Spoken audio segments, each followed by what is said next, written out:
Olá, tudo bom com vocês? Então, hoje vamos dar continuidade à disciplina de Genética e Melhoramento. Sejam todos muito bem-vindos. Espero que esse vídeo seja um vídeo esclarecedor e que a gente consiga construir um conhecimento.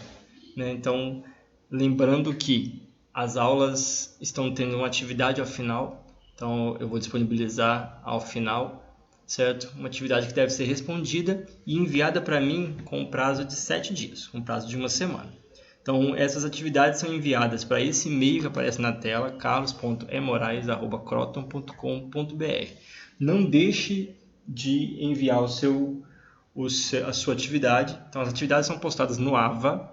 Inclusive, peço que regularizem seus acessos, entrem, acesse, assim como o material contido na aula de hoje, o slide está sendo projetado, também está postado no AVA.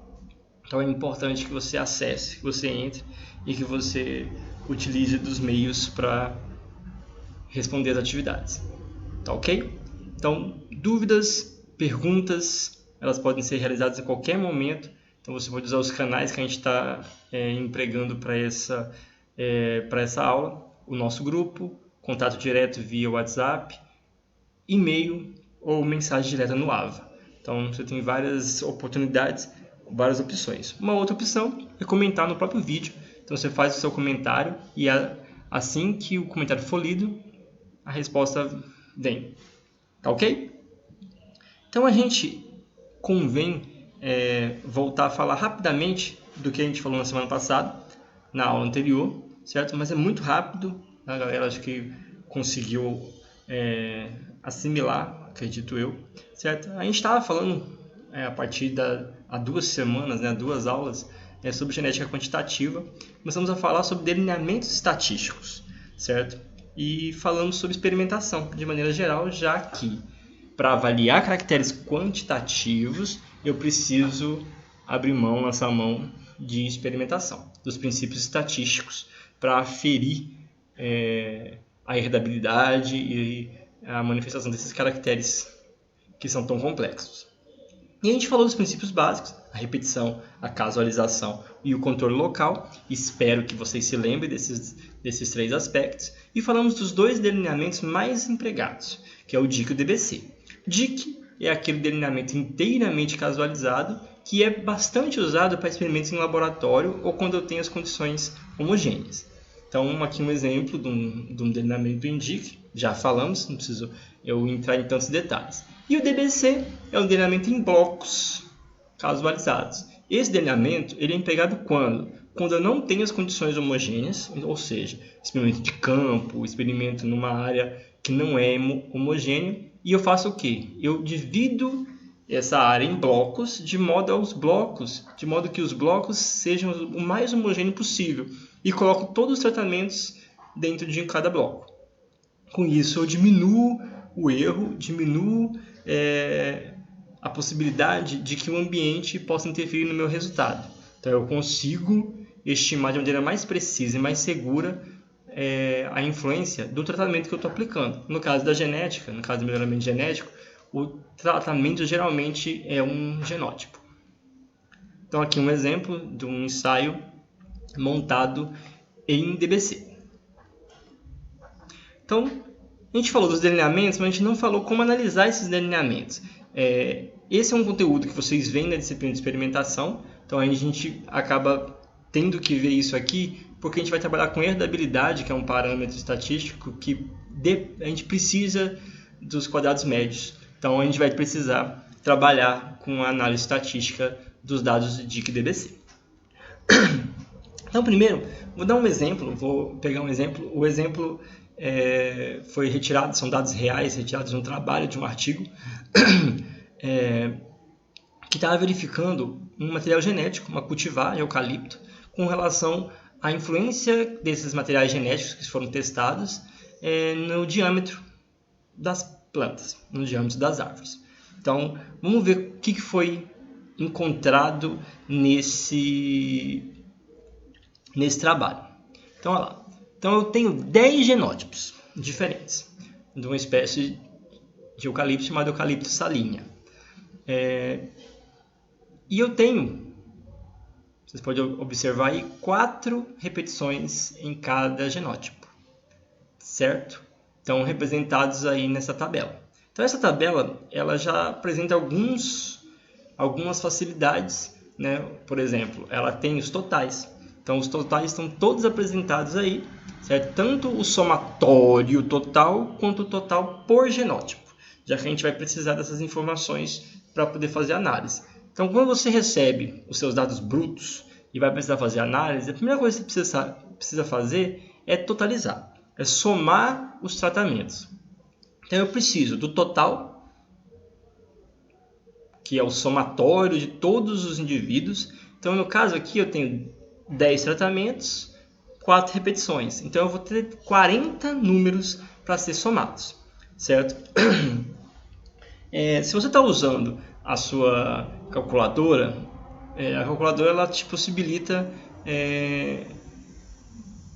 algumas vantagens, né, nos cálculos que a gente vai fazer aqui agora. Então, por exemplo, se você memorizar os 40 números, ela já te dá o somatório. Então, ela te dá um valor somatório de x e já te dá o somatório de x ao quadrado. Então, ela já te dá os dois somatórios que podem ser importantes. E se você quiser fazer a memorização por tratamento, pode ser importante também, porque ela vai te dar o somatório total, que é esse somatório que está embaixo, né, 58,2, 57,2, 56,9, e também te dá o somatório ao quadrado de cada tratamento.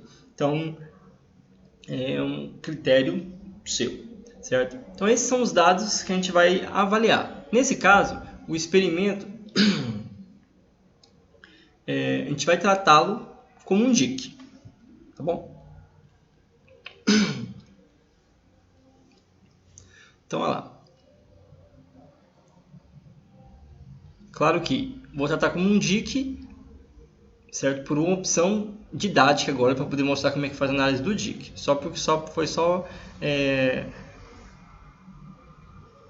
Aproveitei dados que já existiam para não ficar uma coisa muito viajante, certo? Então, a gente usou o DIC. Para o tipo de trabalho, deveria ser um DBC, né, como trabalho de campo, mas talvez as condições sejam controladas, não vamos entrar nesse mérito. O mérito aqui é só aprender a fazer o cálculo, tá? Por isso que eu só escolhi esses dados porque eram dados que ficariam mais precisos, dados mais reais. Então, a primeira coisa que eu preciso fazer, e aí a gente vai fazer um passo a passo aqui, é para fazer o cálculo da minha análise de variância para um experimento em DIC. Primeira coisa, desculpa, é fazer a correção. O que é a correção? A correção é um valor que eu vou usar e ele vai servir para vários cálculos que eu vou precisar. Então, se eu errar a correção, eu acabo errando todos os outros cálculos e acaba sendo um valor que vai me fazer falta. Então, vou voltar na tabela rapidinho. Então, o que a correção me pede? Ela me pede, deixa eu pegar meu marcador, o somatório. Então, ele quer o somatório de todos os indivíduos medidos. Então, ela quer a soma dos 40 valores mostrados aqui, que eu já entreguei de mão beijada para vocês, 496,5, certo? Elevado ao número de tratamentos vezes o número de repetições, certo? Então, no caso aqui, são 10 genótipos e 4 repetições. Então, essa é a fórmula. Então, esse y é o somatório. Então, são todos os indivíduos, então, a soma de todos os y elevado ao quadrado sobre g vezes r. G vezes r é o número de genótipos, no caso 10, vezes o número de repetições, no caso desse trabalho, 4. Então, y é 496,5, genótipo 10, repetição 4. Então, vai dar 496 ao quadrado dividido por 40.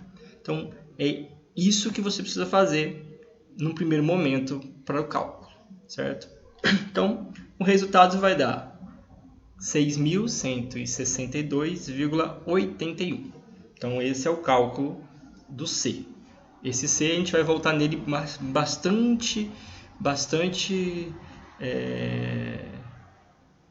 muitas vezes a gente vai voltar nesse C. Então, olha lá, olha o C aparecendo. Então agora eu começo a calcular as somas dos quadrados, certo? Então, primeiro de tudo, soma do quadrado total. Soma do quadrado total é a soma de todos os valores, aqueles 40 valores elevados ao quadrado. Então eu vou pegar o primeiro valor, elevo ao quadrado. Pego o segundo valor, elevo ao quadrado. Terceiro valor, elevo ao quadrado. Quarto valor, elevo ao quadrado. Quem me dá isso? A calculadora ela te dá isso. Então, se você colocar na função estatística, aquele somatório de x ao quadrado é exatamente isso. É exatamente esse valor que ele vai te dar, certo? Então, é bem tranquilo. Como na calculadora já te dá o somatório de x, você pode pegar o somatório de x e elevar ao quadrado para calcular a correção. E o somatório de x ao quadrado é isso aqui. É cada valor de x elevado ao quadrado. Não é o total de todos os valores elevado ao quadrado, certo?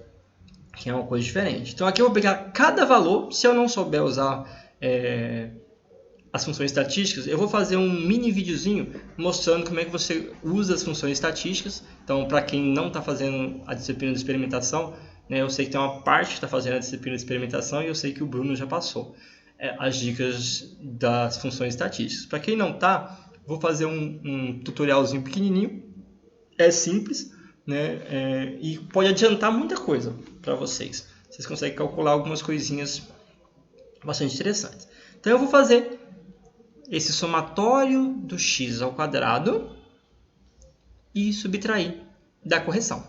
Então, no caso, vocês podem depois pegar e fazer. Eu recomendo que faça e compare depois os resultados. Vai dar o quê? Vai dar 6.401,35, que é o valor desse somatório de x ao quadrado, menos a correção, que é 6.162,81. Então, nesse caso, a soma dos quadrados totais vai dar o quê? 238,54. Vamos lá. No primeiro momento, não se preocupe em memorizar a fórmula, não é esse o objetivo. O objetivo é só que você consiga entender de onde vem cada valor, certo? Então, esse somatório de y ao quadrado aí, então, é todos os y, que são todos os valores da tabela, elevados individualmente ao quadrado e somados, menos o c que você já calculou.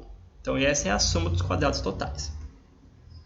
Depois, eu vou ter que fazer a soma dos quadrados dos tratamentos, que no caso do melhoramento genético, a grande maioria é genótipo. Então, se você for usar alguns programas estatísticos igual o Genes, por exemplo, ele já não nem aparece lá como tratamento, aparece como gen, igual está aqui, certo? Se você for usar outro programa estatístico, igual o R, ou Assistat, algum outro programa, aparece como trat, que é o tratamento.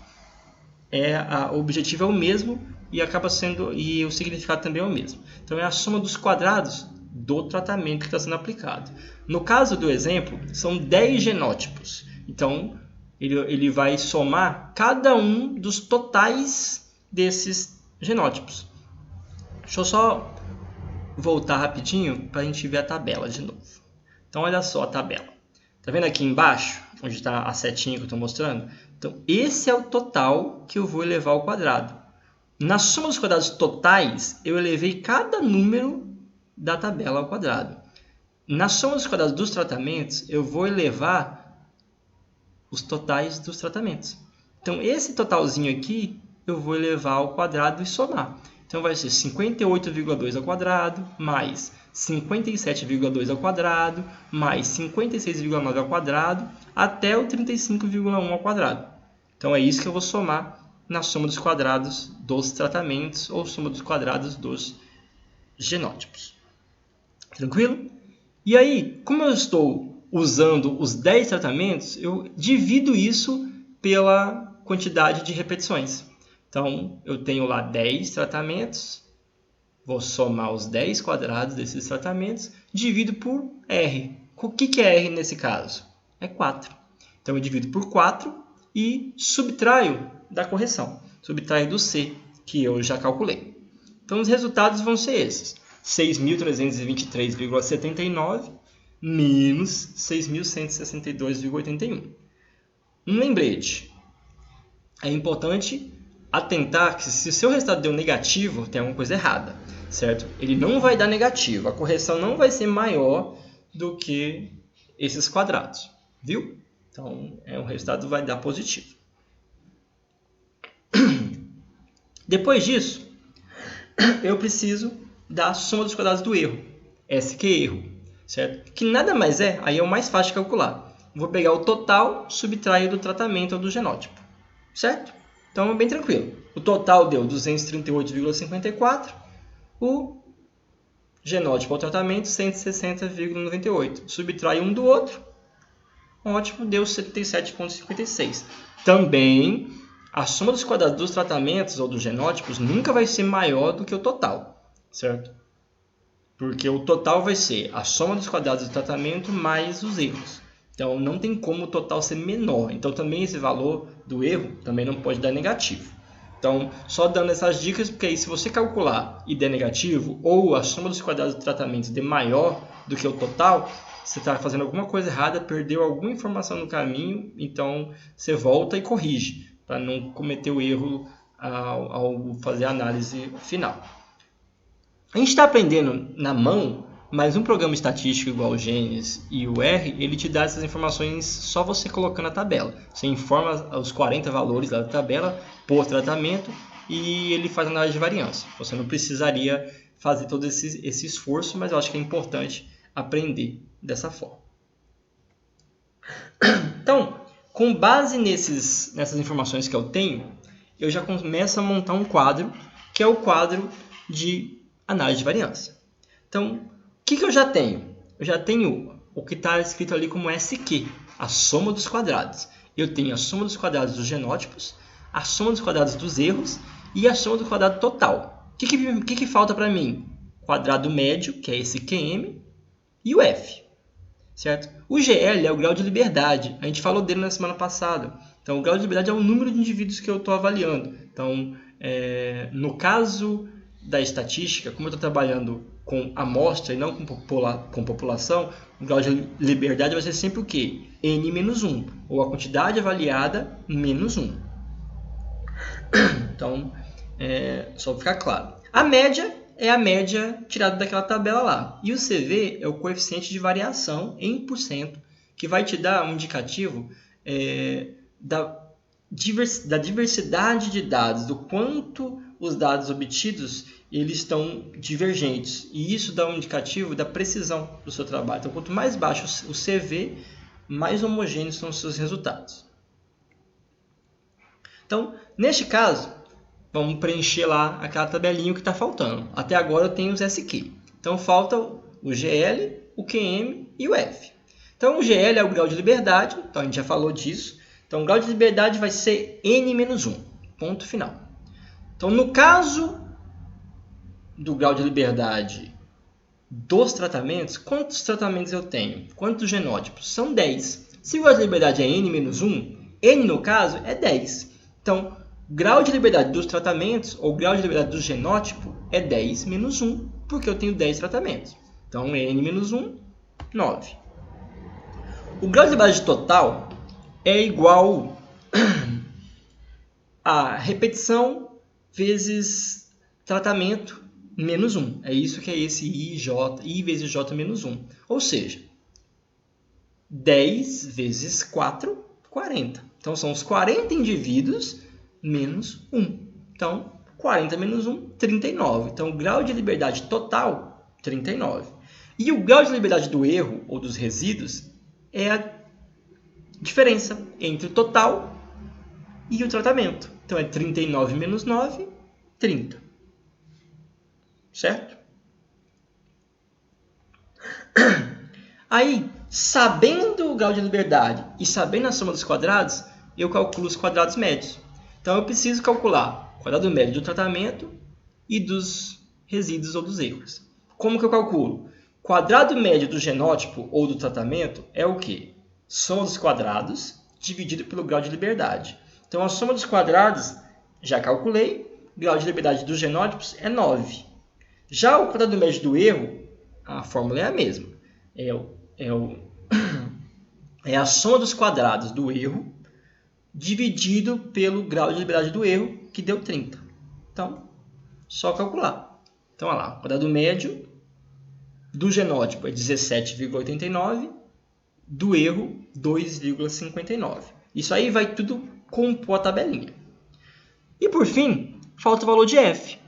O valor de f é um valor de referência que é muito usado e ele vai indicar se o fator que eu estou avaliando tem significância estatística ou não. Então, tudo que eu fiz até agora é para chegar no valor de f, certo? Então, só para ver se o genótipo é significativo ou não. A gente vai usar para cálculo de herdabilidade os quadrados médios. Então, o quadrado médio acaba sendo usado depois também.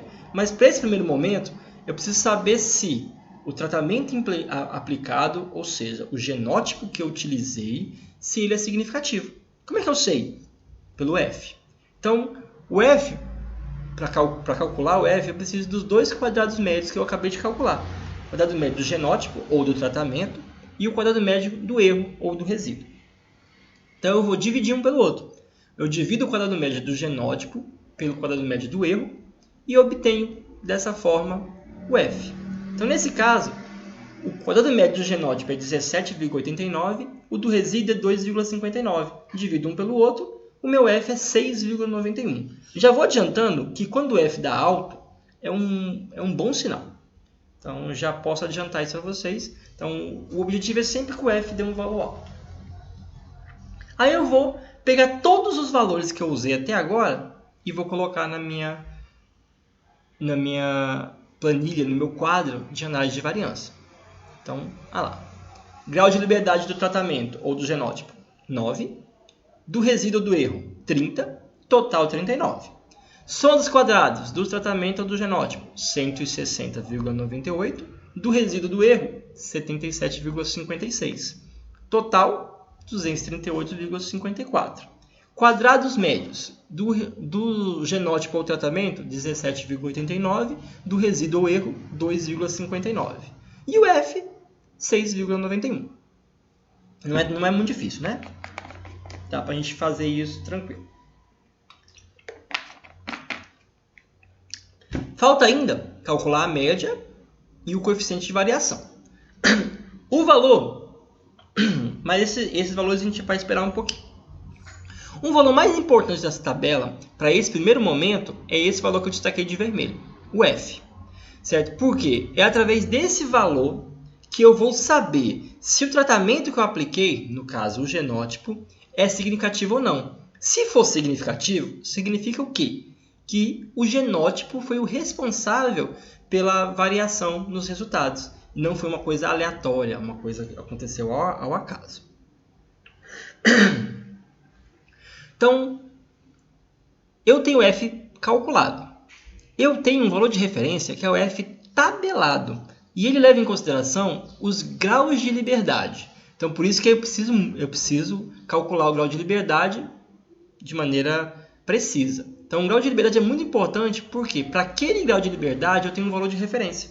E esse valor de referência eu comparo com o valor que eu calculei no meu experimento. Então, com o valor que eu calculei no meu experimento, eu vou comparar com esse f tabelado e vou ver se deu divergência. Então, a tabela... Existe tabela 1% de probabilidade de erro, 5%. Então, isso quer dizer o quê? Eu vou escolher de 5%, é o mais comum para trabalhos acadêmicos, de maneira geral. Ele me garante o quê? Que eu tenho 95% de probabilidade de acerto. Então, se eu escolher a tabela de F a 1%, isso quer dizer o quê? Que eu tenho 99% de possibilidade de acerto e 1% de probabilidade de erro. Certo? O mais comum é 5, porque ele acaba te dando uma margem maior de trabalho, certo? Mas você pode optar também por usar de 1%, que te dá uma segurança maior. Então, o que eu preciso? Preciso ir lá na minha tabela e ver o grau de liberdade.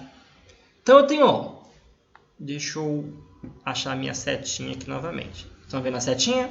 Então, eu tenho valor 1, valor 2. O valor 1 vai representar o grau de liberdade do tratamento. E ele eu vou usar na coluna. O valor 2 vai representar o grau de liberdade do resíduo. E eu vou usar ele para definir qual é a minha linha. Como é que eu vou achar o F? Eu vou cruzar as informações da linha com a coluna e achar o valor. Vamos ver. Olha lá. Meus graus de liberdade foram 9 e 30, sendo 9 o grau de liberdade do genótipo ou tratamento e 30 o do resíduo ou do erro. Então, o que eu faço? Uso lá, tá vendo? Vou na tabela, 9 é o grau de liberdade que eu vou usar como valor 1 e 30 o grau de liberdade que eu vou usar como valor 2. O que eu faço? Cruzo a informação da linha com a informação da coluna e acho o meu valor de referência. O valor de referência é esse 2,21. Então, esse é o valor de referência. Esse é o meu F tabelado.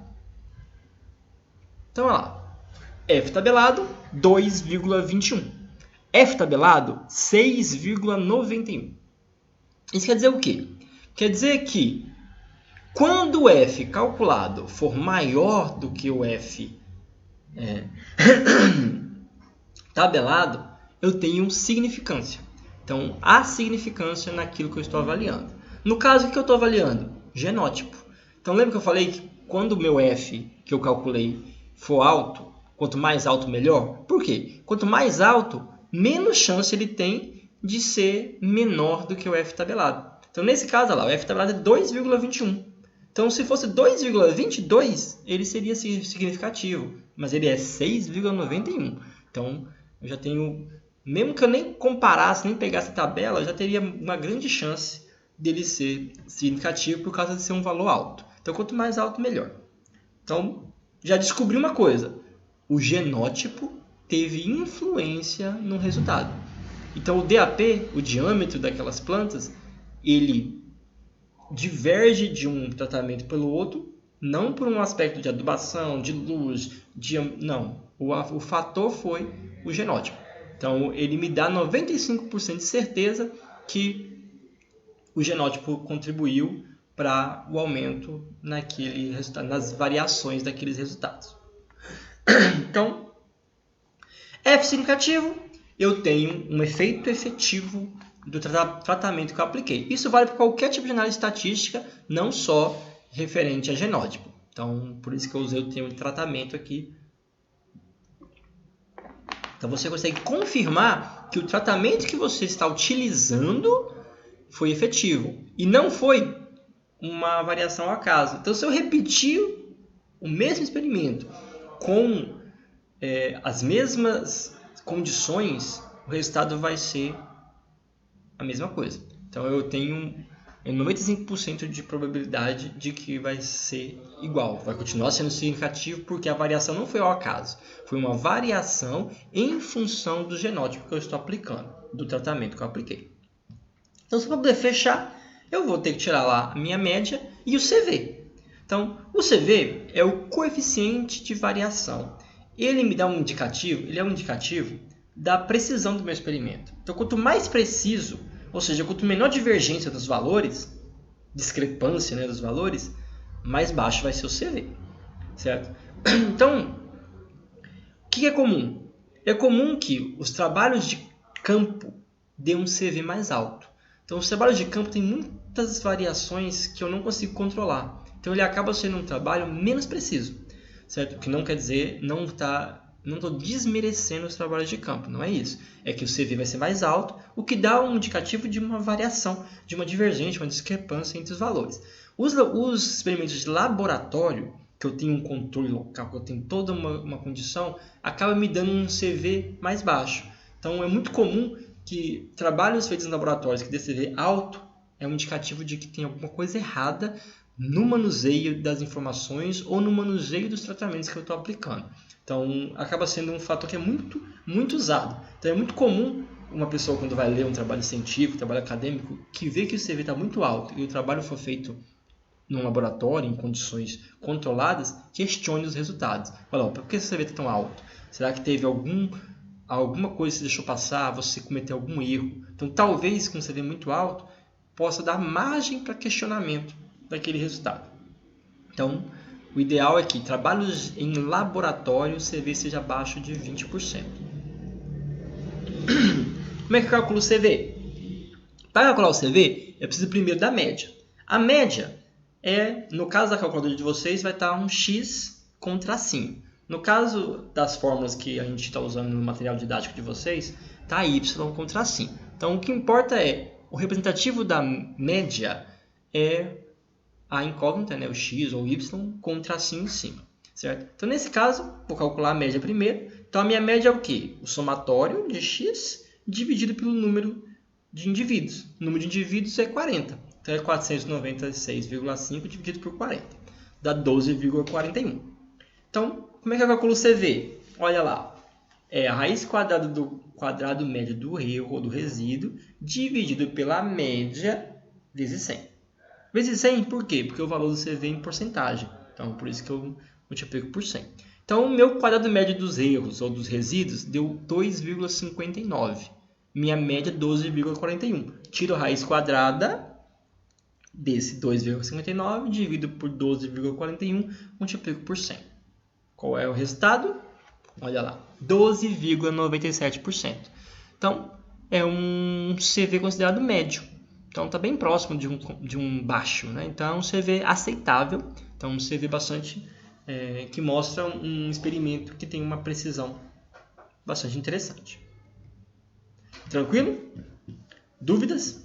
Dúvidas? Você pode solicitar, tira suas dúvidas, manda áudio, vamos discutir esse aspecto aqui. Recomendo que você tente fazer, certo, o exercício junto comigo. Então, que você pegue os dados da tabela e calcule, para que você obtenha os resultados e aí a gente consiga desenvolver a ideia da análise de um experimento em DIC.